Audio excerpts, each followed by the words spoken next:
Mes chers compatriotes, j'ai lu et relu le communiqué du G5 publié hier. J'étais un peu surpris de la teneur de ce communiqué qui nous invite de façon combinatoire à rejoindre la table de dialogue. Alors que depuis des mois, nous leur avons adressé une lettre pour dire que le format de ce dialogue ne nous plaît pas, surtout que le ministre a dit qu'on ne parlera pas de contentieux électoral.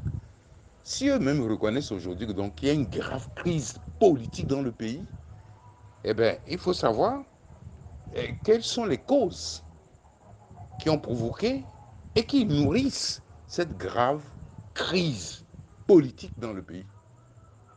Il faut qu'on soit sérieux.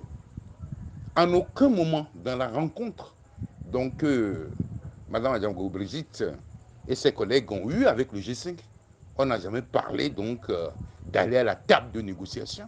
Comment on peut nous parler comme ça? Dans tous les cas, nous sommes le vrai vainqueur de l'élection présidentielle du 22 février 2020. À supposer même que nous nous allions sur les 19,46% qu'on nous a donnés, nous sommes la deuxième force politique du pays. Donc, il ne peut pas nous parler comme ça. Il ne peut pas nous parler comme ça. C'est tout comme si c'est des représentants qui convoquent en France, je ne sais pas, Marine Le Pen, et puis on lui donne des ordres là comme ça. On est où là? On est où? Il faut qu'on soit sérieux. Il faut que nous soyons sérieux. Il faut qu'on se respecte. Ceux qui normalement devaient me présenter des lettres de créance ne peuvent pas nous parler comme ça. Parce que tout le monde sait que c'est nous qui avons gagné les élections. Tout le monde le sait. Maintenant, revenons sur son développement sur la reconnaissance, que c'est classique, c'est ce qu'ils font. Ils confirment par ses propos que les messages de félicitations qui sont arrivés à fois que nous contestons encore aujourd'hui sont des faux. Parce qu'aucun ambassadeur sérieux, en sagesse et en responsabilité, ne peut envoyer une note à son pays de reconnaître cette victoire querellée au lendemain de la publication des résultats par la Cour constitutionnelle. Tout le monde contestait. La conférence épiscopale demandait le rétablissement de la vérité des urnes.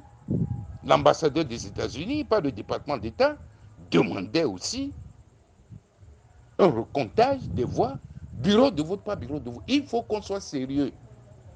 Faure Gnassingbé sait très bien qu'il n'est pas président de la vérité des urnes.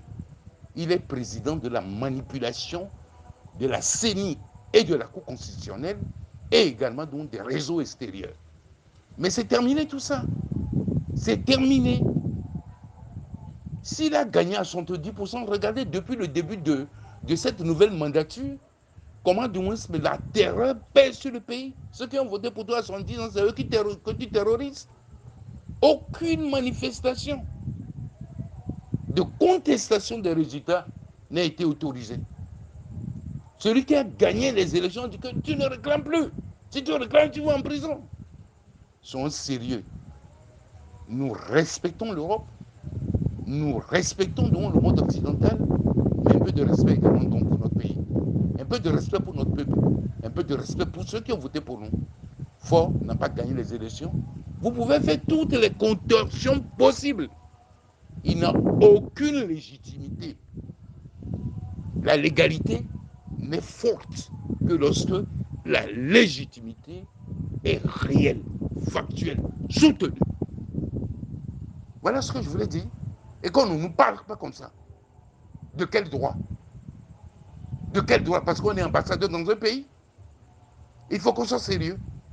Voilà ce que je voulais dire.